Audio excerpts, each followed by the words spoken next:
Yo, what is up party people, and welcome back to another antidote vid. Today we're doing something a little bit different. It's not the usual tutorial. It's going to be more along the lines of a freebie, so to say. And basically what this is it's just like a little helpful tool for all those Ableton users out there who want to get started with like mastering, or who want to kind of like learn to master their own tracks. I've created a simple to use audio effect rack inside of Ableton for you to wrap your head around what goes on inside mastering. Let's call it the Q Master. Super simple. All you have to do is download it from the link in the description. It's a little ADG file. So to install it, all you have to do is literally like open up your downloads folder or whatever the hell you download your stuff to, and then drag it into the audio effect rack area in the effects tab. And yeah, here we have the Antidote Q Master. So I've got loaded up a couple of little mixed tracks, not mastered. That is essential because we're basically going to do the mastering. We're not going to do like a proper master. We're just going to do a Q Master.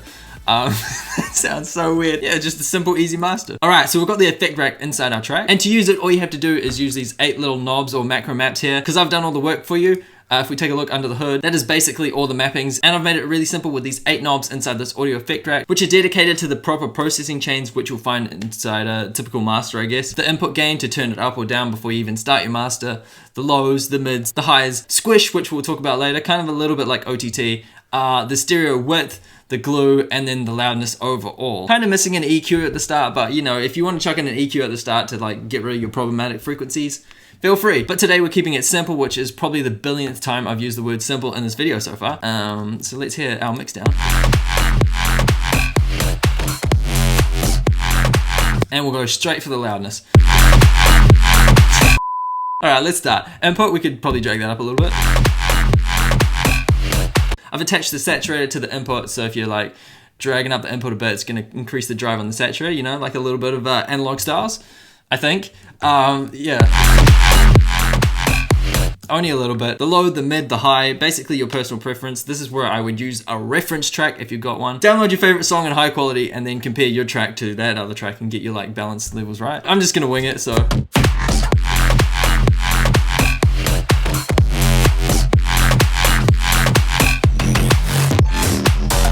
There we go, that's good enough. And then the squish, like I was saying, which is OTT. It's basically, yeah, it's basically OTT, but not as intense. And it's literally not OTT, it's custom mappings on this. Look at that, ooh! Squish, you can kind of guess what that sounds like. Width, I've set this at 0, so if you want less width, or if you want more width, simple.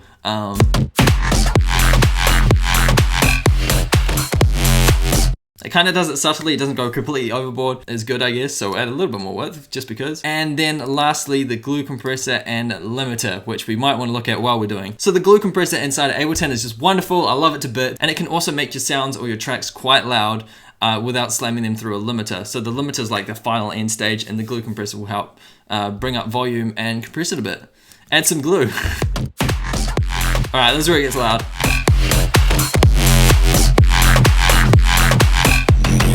My general rule of thumb is like a good consistent yellow action on that clipping.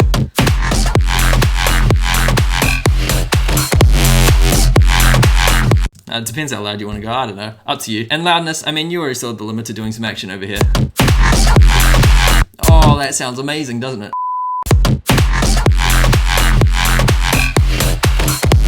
I don't know, kind of misleading. Loudness is the limiter, but the glue is kind of the loudness. Maybe we might rename that. Glue/loud. Don't. Yeah, let's save it as don't. So yeah, if you want to muck around with like the beginner stages of mastering, hit that download link in the description and yeah, muck around, have some fun, see what happens. Right, before we wrap up this video completely, I do want to show you what the multi-band dynamics are doing, because it kind of plays an essential part in this little audio effect rack. So what the squish is actually doing is it's bringing down those thresholds right at the end and boosting the thresholds and ratios underneath. It's basically giving it a push from below, and it's also pushing it from above, because that's like the compression. So it's kind of being, yeah, it's being squished, believe it or not. And then of course the lows is adjusting the lows and the mids and the high end, which is also doing a little bit of EQ8 action just to get those crispy ends. Because I did notice with this chain, or it might be some Ableton effects in general, it's not really flattering on the high end, like the super details on the high end, so I had to like yeah, just boost that up a bit. So that is it. That's simple and easy to use Q Master if you want to get your head around mastering or start to dive into the world of mastering. That's kind of what you can expect on a professional mastering chain with analog gear or expensive plugins and stuff like that. Yeah, have a muck around with that, listen to some reference tracks, see what your track sounds like compared to the other tracks. That's why they call it a reference track. And yeah, download in the description, which I think I've said a couple of times already. Have fun with it. I'll be back on Sunday with a new episode of the Flume inspired track from scratch series. It is the verse episode and it gets pretty crazy, not gonna lie. It's some unusual sound design techniques. So hopefully I'll see you guys there. Have a great day and peace.